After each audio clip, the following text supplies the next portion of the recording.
TTD Parakamani కేసులో high court కీలక ఆదేశాలు ఇచ్చింది. నిందితుడు రవికుమార్తో కుమ్మక్కై పరకామణి కేసును టీటీడీ పోలీసు అధికారులు బలహీనపరిచారని అభిప్రాయపడింది.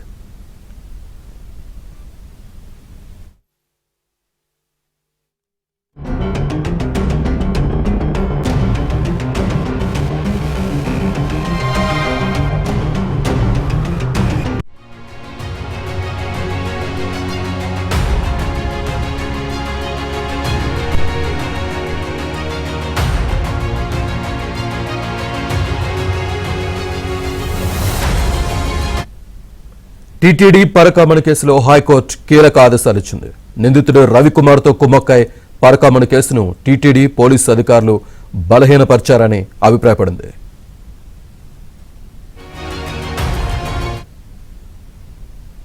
పూర్తి డీటెయిల్స్ మా ఏపీ బ్యూరో చీఫ్ రామారావు అందిస్తారు. రామారావు,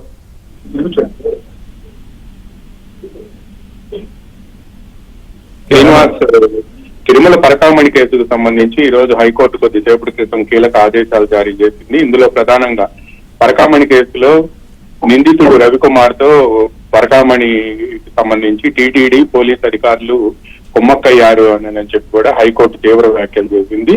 నిందితుడు రవికుమార్ కుటుంబ సభ్యులు ఆదాయానికి మించి ఆస్తులు కలిగి ఉన్నారని సిఐడితో పాటు ఏసీబీ డీజీలు ఇచ్చిన నివేదికలను పరిశీలిస్తే స్పష్టం అవుతుంది అని చెప్పి హైకోర్టు వ్యాఖ్యానించింది. రవికుమార్ ప్రభుత్వోద్యోగి నిర్వచనం పరిధిలోకి వస్తారు అని కూడా హైకోర్టు స్పష్టం చేసింది.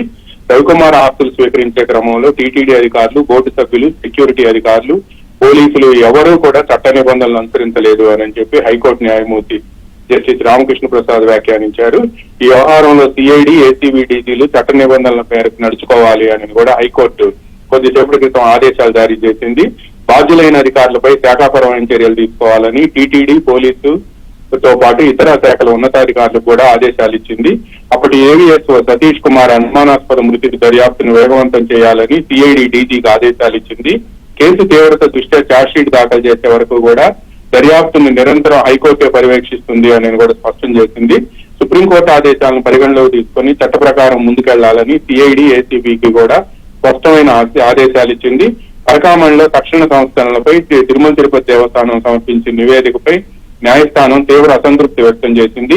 కానుకల లెక్కింపు విధానాన్ని మెరుగుపరిచేందుకు అత్యుత్తమ ఆలోచనలతో ముందుకు రావాలని టీటీడీ ఈఓకి హైకోర్టు కొద్దిసేపటి క్రితం ఆదేశాలు జారీ చేసింది. దీంతో పాటు రవికుమార్ ప్రభుత్వోద్యోగి నిర్వచనం కిందకు రాడు అని చెప్పి ఎవరైతే న్యాయవాదులు ఆర్గ్యూ చేశారో దాన్ని హైకోర్టు తిరస్కరించింది.